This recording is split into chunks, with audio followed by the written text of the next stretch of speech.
What's up, YouTube world? It's your boy Halucha Lucha, aka Matthew J. Brownlee, and I'm back. I don't know. I always have to do this because my thing is always crooked. Oh my god, get it together, Brownlee.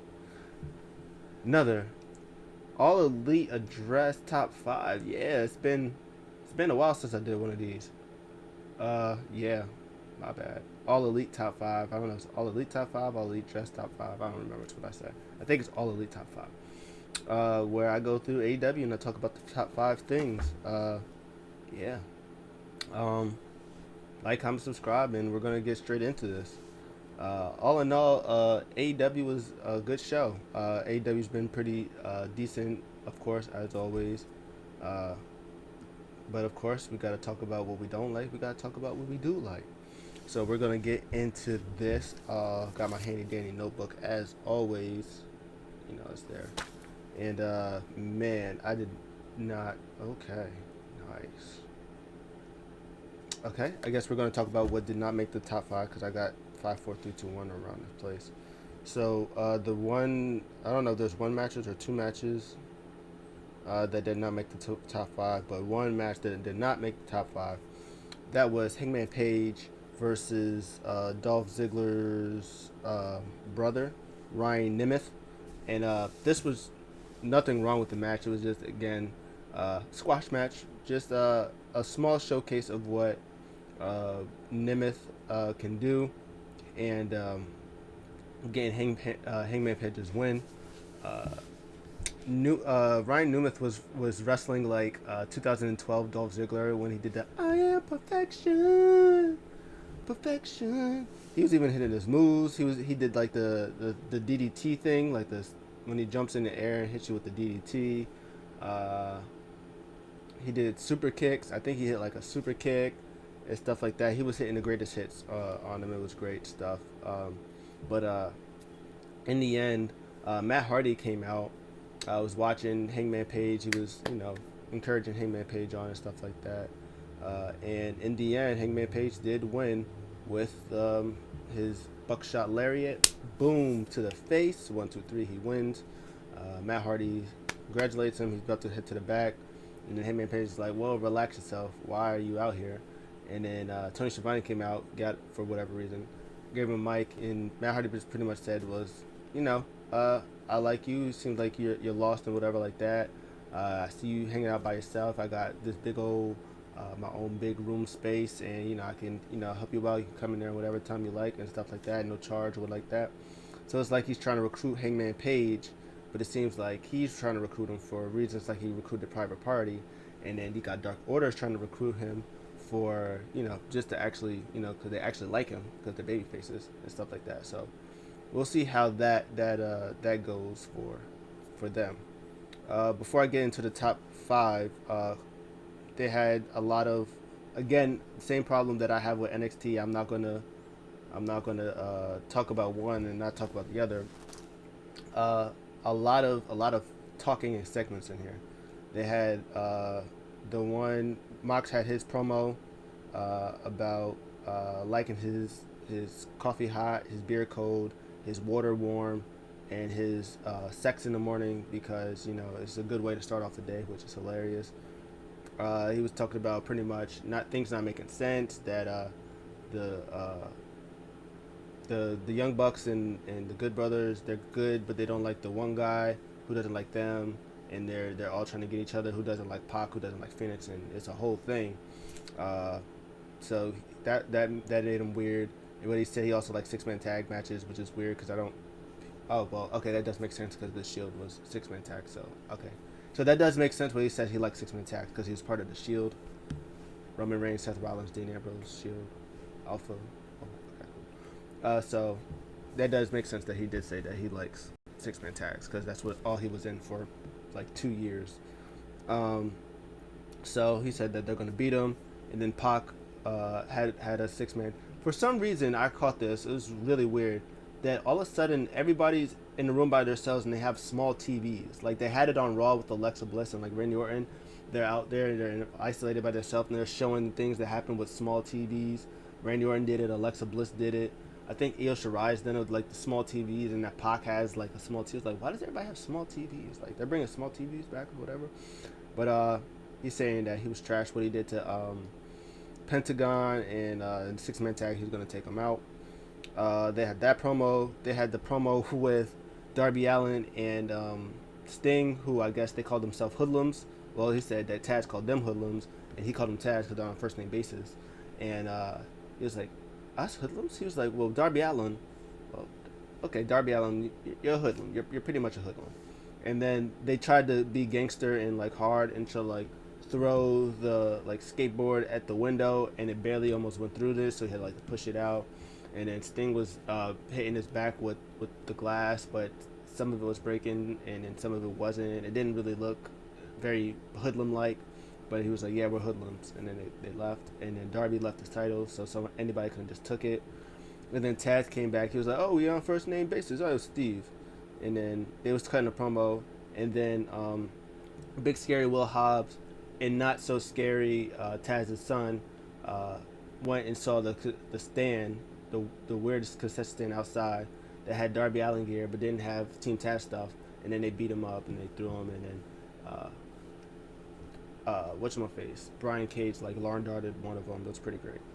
Uh, and then they had, I'm telling you, there was a lot of them. Cody Rhodes, he did his thing where they was talking about Shaq's response, because Shaq responded saying that he wanted a match with Cody. I think he said that Cody had like long blonde hair like a girl or something like that. I don't know. And then Cody said that he doesn't know really what would be happening. He said normally he would have a tag team match with him and his wife, but obviously him and his wife is having a baby, so wife won't be there. He's like, times like this, I go to my enforcer, and he handles it.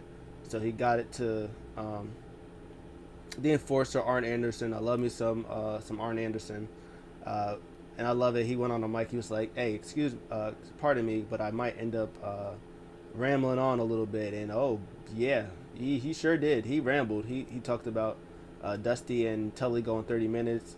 He asked Cody if he knew what the date. I think the day before he was born, like June 29th or something like that. He said, "Does that 1985? Does that ring a bell?" And then Cody was like, "No, not really." He was like, "Well, that's when your dad and Tully went 30 minutes somewhere, and then he flew out just to see the day before you to get born." He said that was an important day. He talked about him about to be a dad and how great it's going to be. I don't even know. Anyways, so there was a whole thing, and then Red Velvet comes out, kills it, talks about pretty much she's tired of Jade, I think her name is, disrespecting Brandy Rhodes, tired of them getting beat up, her attacking her from behind, and at the tag team match, she's gonna team with Cody, and she's gonna whoop that ass, or she's gonna do something. I forgot what she said, but I think she said she's gonna whoop that ass, or stir that hair, something like that. And Jr. got on it. He was like, "You know she's serious." She said she's gonna whoop that ass. Oh, Jr.'s the worst. And I think that's all the promos. Yep. Yeah, that's about it. So we're gonna get into top five. Number five I have here is Eddie Kingston versus Lance Archer. Um, I liked it. I thought it was a solid big man match. Wasn't the best big man match because I saw Keith Lee versus Sheamus like a couple of weeks ago, but this was still good. They had Eddie Kingston some big old heavy chops on Lance Archer. Lance Archer was like, "I eat all those chops," and then he was beating him up. Lance Archer's chest was red though. Lance Archer, the story was Lance Archer can beat up Eddie Kingston anytime he wants. He can lay waste of him anytime he wants. He's going on the top ropes. He's doing old school, but he's doing a backflip with it. He's clotheslining them. He's power bombing them. He's kneeing them. He's doing all this big man stuff. But he just wants to destroy Eddie Kingston, and that leads bad things for him because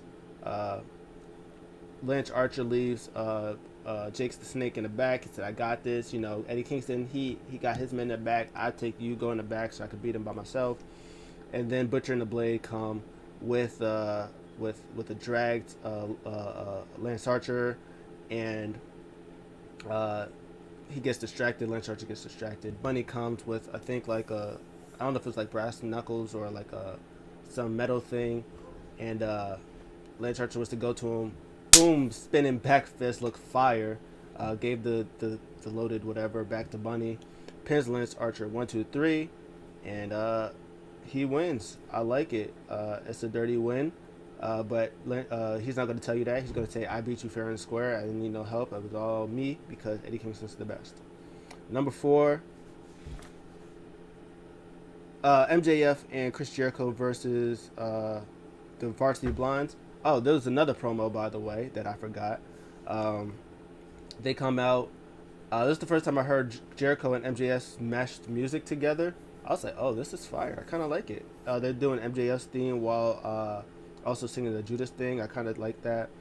Um, MJF cuts a promo. It was pretty much saying that him and Sammy needs to talk, which was another promo that I didn't even mention. Um, and then he said he asked who this guy from the Varsity Blondes was. I actually already forgot his name. It's not Pillman Jr. It's his other, I think it's like Leaf Cassidy. Maybe is it Leaf Cassidy? He was like, "Who's this guy?" I was like, "Oh, I beat you before," or whatever like that. And I like what I like about this match was, is it Leaf Cassidy? I want to say Leaf Cassidy. I don't think that's it, but I'm gonna just call him Leaf Cassidy. He like punched MJF, and every time like he would beat up MJF, Sammy Guevara would be in the background like cheering. He was like, "Yes, beat him up." But every time like Chris Jericho would get beat up, he was like, "Oh no, Chris Jericho." It's great. So yeah, they got some good offense on him. Brian Pillman was doing Brian Pillman things. He was jumping up, doing drop kicks, missile drop kicks, and baby face stuff. It was good stuff. And then he goes on the top to hit something on Jericho. Jericho gets up, boom, Judas effect in midair, and then he hits a picture perfect line salt. Looks straight at the camera for the 1, 2, 3. Apparently, I didn't watch last week, so apparently he did a moonsault and he landed on his head, and everybody criticized, saying, "Hey, maybe you're a little bit too old to be doing that." So he heard that and then came back, boom, picture perfect line salt. Looked at the camera, was like, "Oh, I'm what? I'm what? Yeah, I still got it," which is actually hilarious. So yeah, that was good. And then MJF and Sammy Guevara still has beef with each other. They look at each other at the ring. Everybody else is celebrating, and MJF and Sammy Guevara is looking at each other. They give up the middle fingers to each other, and yeah, and it goes back. And then MJF, finds Sammy Guevara. He's like, "Hey, buddy, like, what's your deal with me? Like, why don't you trust me?" And then Sammy Guevara's like, "I'm not stupid. Like, I know what you're up to. Like, relax with it. Like, you're not gonna have me fooled." And he was like, "Okay, never mind." And he was like, "Oh, this is how you want to play. This is what you're gonna do." I was like, "All right, bet." And that was the end. Number 3 is Britt Baker versus Shanna. My favorite part of this match is Tony Schiavone still not knowing Rebel's name. She keeps calling her Reba. He keeps calling her Reba, which is hilarious. But I think it's a thing where because when Rebel and Britt Baker, it might be a gag, I don't know. But when oh my God, Britt Baker and Rebel were together, she kept calling her Reba, which is one of her indie names, and she kept saying, "No, my name's Rebel. It's Rebel." She's like, "Oh, Rebel, Reba, whatever, same thing." So she kept calling her Reba. So I think that might be a thing where Tony Schiavone just like, for whatever reason, just keeps calling her Reba. Maybe a thing because those three are like best friends or whatever like that. So maybe it's like a thing. But every time he calls her Reba, Excalibur's like, Rebel. It's Rebel. But that was hilarious. They had shenanigans with the picture in picture, but I watched it on YouTube, so I see the whole full match. Good back and forth. Shanna is great. She's gonna be, they keep using her. She's gonna be great. Back and forth action. Britt Baker has been leaps and bounds better than she was. Her technical game is vastly improved. I like the way she maneuvers in her before she hits her mandible claw. Before she maneuvers in that, She was very aggressive. Shanna was very technical. Um, Towards the end, though, Rebel, she's about to hand her the glove, to do the thing, and then she tries to put it in, pause, and then Shanna, reverses it and stuff like that, and then Rebel for the second time because she tried to get involved the first time. She gets involved the second time, and then Britt Baker hits like a weird backbreaker type thing, and maneuvers her into the mandible claw, and then she taps out.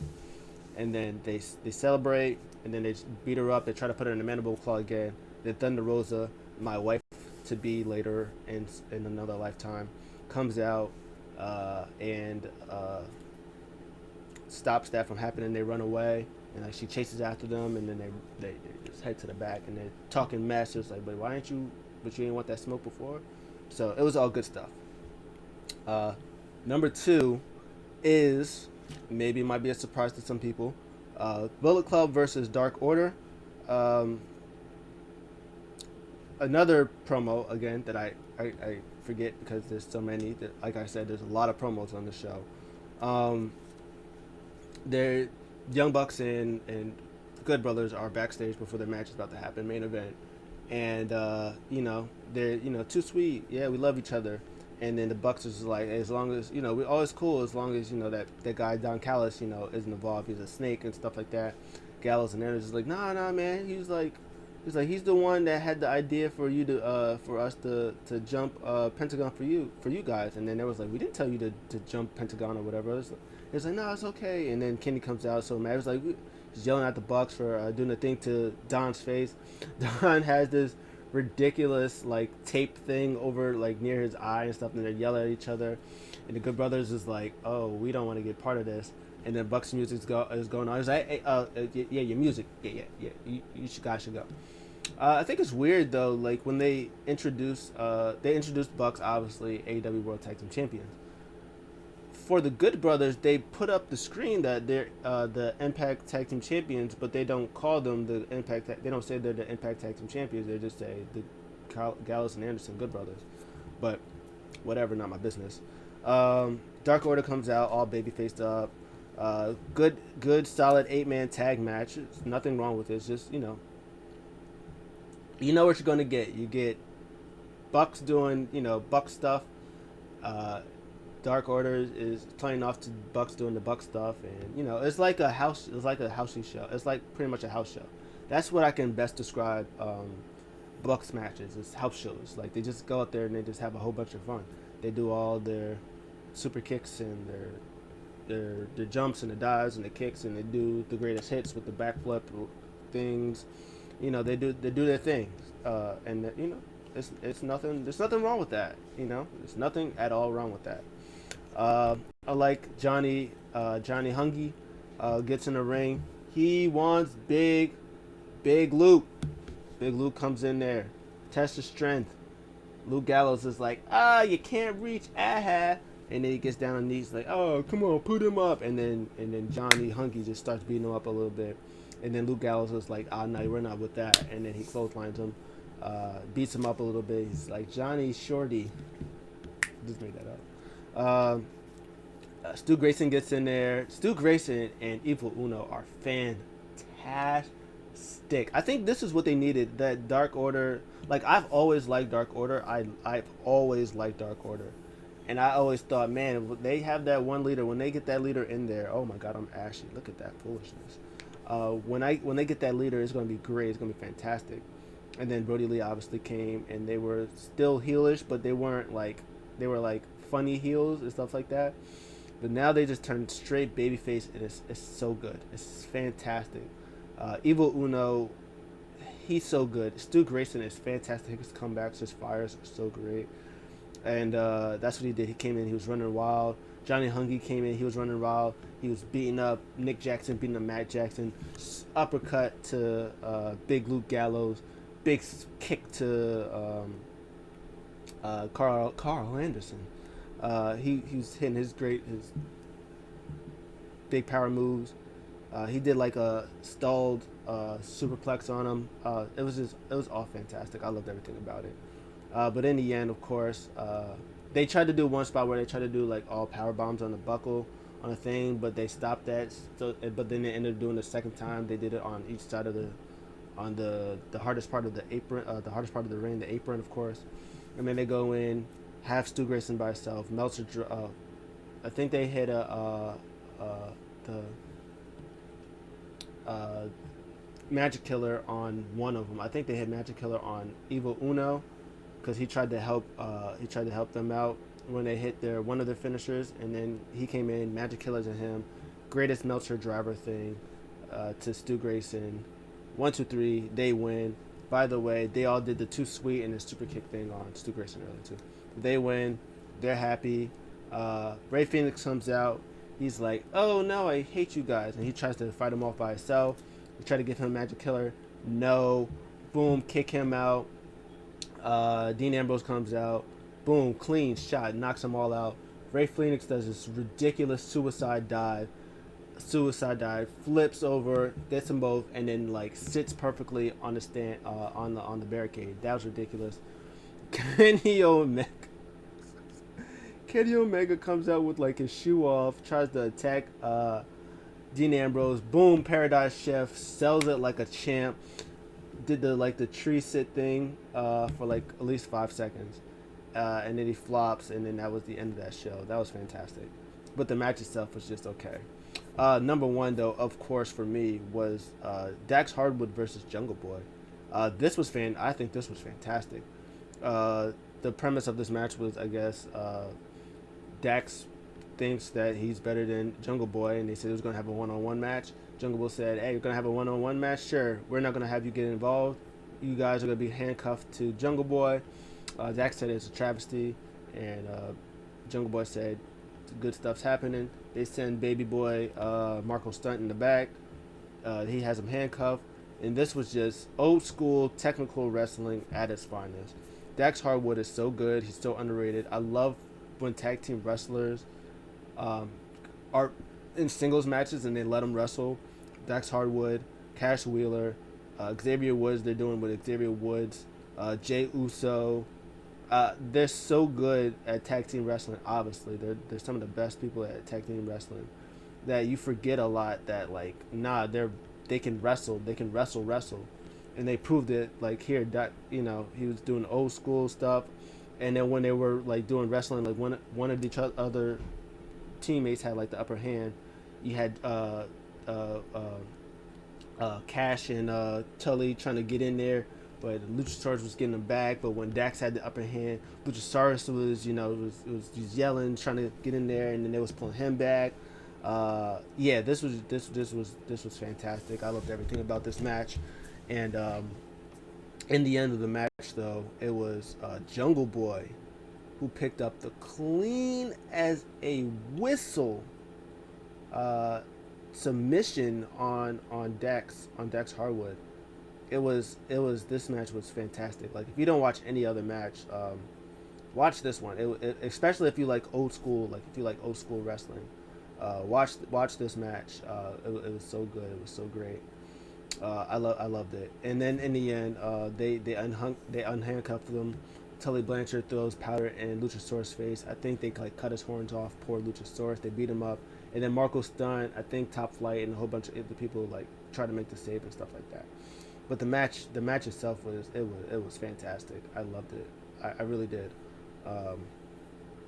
Jungle Boy's gonna be a star. He's gonna be a star. Him, Sammy Guevara, MJF, like AEW are gonna be in good hands when your John Moxleys and your Matt Hardys and your Chris Jerichos, when they're step away or whatever like that, they're gonna be good with Omega and putting up over this talent, Hangman Page and everybody.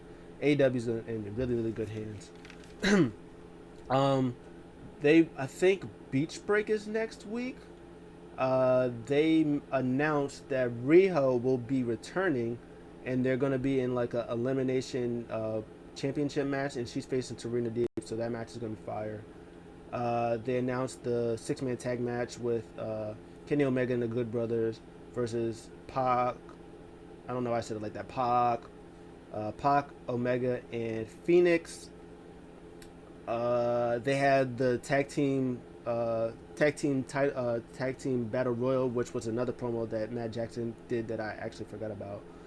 Pretty much, and then everybody said that they're gonna be entered in this battle royal. If they win, they can face whoever they want, and they teased that they chose to face Gallows and Anderson for the tag team championships um, at Revolution. So that match is gonna be at Beach Break, which is next week.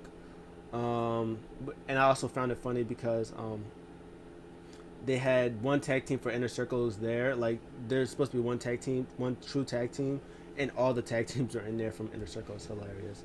Uh, and then did they announce anything else? I don't know if they announced anything else. But that's what I remember they announced. And then at Revolution, they announced